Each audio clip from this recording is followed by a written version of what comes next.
এবং সেই কাউন্টডাউন শুরুর পর জেলায় জেলায় রাজ্যের বিভিন্ন প্রান্তে কোন্দল কোন্দল কোন্দল। কোন দলের মধ্যে কোন্দল দাদা আপনি প্রশ্ন করতেই পারেন।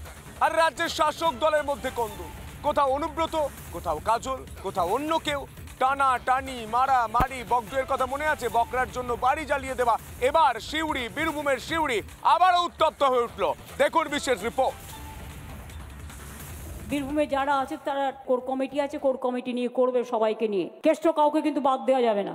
কাজলকেও কনফিডেন্সে নিতে হবে। আশিস দাকে আর শতাব্দীকেও মাঝে মাঝে ডেকে নেবে।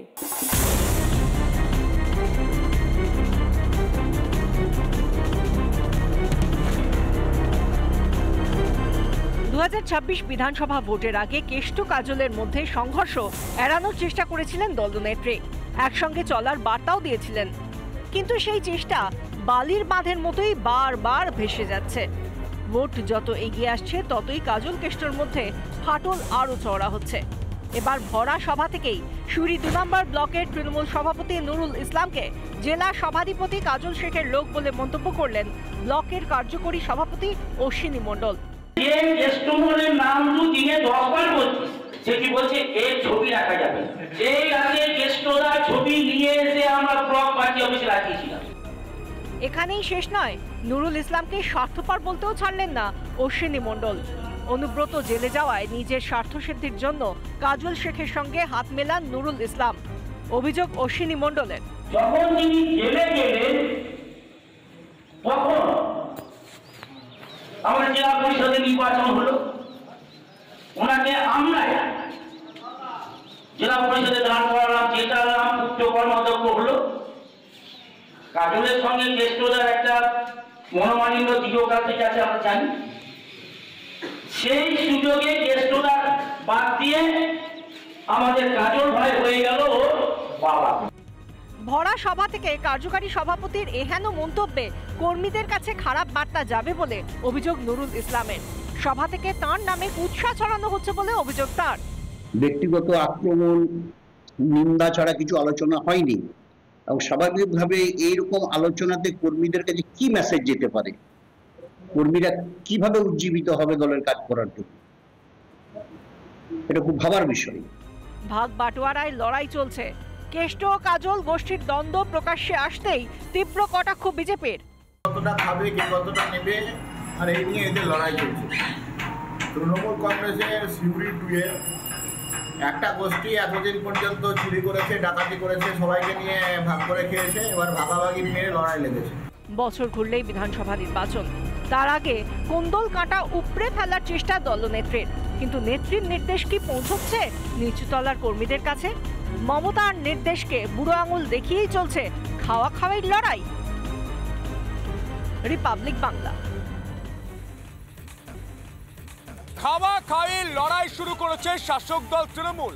বীরভূমের সিউড়ির ছবিটা দেখলেন, এবার দেখাবো দুর্গাপুরের ছবি। তৃণমূল নেতার পার্টি অফিস, যুব নেতা তার পার্টি অফিসকে ভাঙছে জানেন? পঞ্চায়েত সমিতির সদস্য, ব্লকের নেতা ভাঙছে এই অফিস ওই অফিস, তৃণমূল নেতার অফিস ভাঙছে তৃণমূল নেতা। এই ছবি বাংলায় আগে দেখেছেন না, কিন্তু এবার দেখছেন। কেন? সবই কি বোকরা? এই বালির বাদ দিয়ে তৃণমূল নেত্রী মমতা বন্দ্যোপাধ্যায় আটকাতে পারবে শাসক দল এই তৃণমূলের মধ্যে খাওয়া খাই? তৃণমূলের এটা একটা কার্যালয়, একটা বুথের কার্যালয় তৃণমূলের, এবং সেই কার্যালয় কার্যত ধ্বংসস্তূপে পরিণত হয়েছে। আমি এটা দেখাতে বলবো ছবিটা। ইতিউতি পড়ে ভাঙা টিনের শেড, মাটিতে লুটোপুটি খাচ্ছে তৃণমূলের দলীয় পতাকা, রাস্তার উপর পড়ে আছে মমতা ব্যানার্জি ও অভিষেক ব্যানার্জির ছবি দেওয়া ব্যানার। একদিন আগেও যা ছিল তৃণমূল পার্টি অফিস, মঙ্গলবার সেটাই ধ্বংসস্তূপে পরিণত হয়েছে। দুর্গাপুরে মান করে তৃণমূলের দলীয় কার্যালয় বিরোধীরা ভাঙেনি, নিজে দাঁড়িয়ে থেকে দলীয় কার্যালয় ভাঙিয়েছেন মানকর অঞ্চল সভাপতি ও উপপ্রধান তন্ময় ঘোষ। এমনই অভিযোগ গলসি 1 নম্বর ব্লক তৃণমূল যুবর সাধারণ সম্পাদক অলোক মজুমদারের। ভেঙেছে আমাদের অঞ্চলের সভাপতি তথা উপপ্রধান, তৃণমূলের উপপ্রধান। তিনি দলবল নিয়ে এসে ভাঙেন। কি কারণে ভেঙেছে বলতে পারছি না এখনো পর্যন্ত, আমরা কারণটা স্পষ্ট নই। আমরা ব্লক সভাপতিকে জানিয়েছি, ওনার নির্দেশ মতন আমরা বুদবুদ থানায় একটি লিখিত অভিযোগও করেছি। এখানেই শেষ নয়, রিপাবলিকে মুখ খোলায় তন্ময় ঘোষের আক্রোশে পড়ার আতঙ্কে অলোক মজুমদারের স্ত্রী তথা মানকর পঞ্চায়েতের সদস্য মিতালি মজুমদার। হ্যাঁ, অবশ্যই আতঙ্কের ভেতর আছে, কারণ উনি এর আগেও একবার বলেছেন যে মেরে দেবো, হাত ধরে দোকান থেকে টেনে নিয়ে গেছে, গালিগালাজ করেছে। আমাদের মানুষ একজন আছে, তার মাথা ফাটিয়ে দিয়েছে। কেন ভাঙলেন দলীয় কার্যালয়? শাসক দলের কোন্দলেই কি করুণ পরিস্থিতি দলীয় কার্যালয়ের? প্রশ্ন শুনে সাফাই তৈরি তন্ময় ঘোষের। অলোক মজুমদারের উপরেই জমি দখল করে দলীয় কার্যালয় তৈরির অভিযোগ তন্ময় ঘোষের। পাবলিকের জায়গার সামনে রাতারাতি কনস্ট্রাকশনটা করা হয় এবং ইনলিগাল কনস্ট্রাকশন, ইনলিগাল একটা পার্টি অফিস বান করে দীর্ঘদিন ধরে আছে, তা সত্ত্বেও মানে একটা নতুন করে পার্টি অফিস তৈরি হচ্ছে। কোন্দলেই শেষ হবে তৃণমূল। কাটমানির বখরায় ভাগ পড়াতেই কোপ পার্টি অফিসে, কটাক্ষ বিজেপির। বিরোধীদের পার্টি অফিসগুলো ভেঙে দিয়ে তারা আনন্দে আত্মহারা থাকতো, তার আজকে প্রমাণ হয়ে গেল যে তাদের অভ্যাস কোথায় দাঁড়িয়েছে। শহর থেকে জেলা, ভোট যত এগিয়ে আসছে ততই ভেঙে যাচ্ছে শাসকের বালির বাঁধ। কোন্দল কাঁটায় বিদ্ধ তৃণমূলের নেত্রী আপ্রাণ চেষ্টা করছেন বটে, কিন্তু দ্বন্দ্বের ফাটল আটকাতে বালির বাঁধ আদৌ টিকবে? রিপাবলিক বাংলা।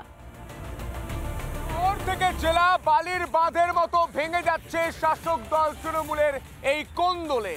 বাঁধ দেওয়ার চেষ্টা করছেন দলনেত্রী মমতা বন্দ্যোপাধ্যায়। হাওয়াটা ঠিক এইরকমই উঠে আসছে 26-এর বিধানসভা ভোটের কাউন্টডাউনের সময়। কিন্তু নানা ধরনের কন্টেন্ট দেখার জন্য লাইক করুন, শেয়ার করুন আমাদের ফেসবুক পেজ, সাবস্ক্রাইব করুন আমাদের ইউটিউব চ্যানেল। পাশাপাশি অন্যান্য ব্রেকিং নিউজের জন্য অবশ্যই চোখ রাখুন রিপাবলিক বাংলায়।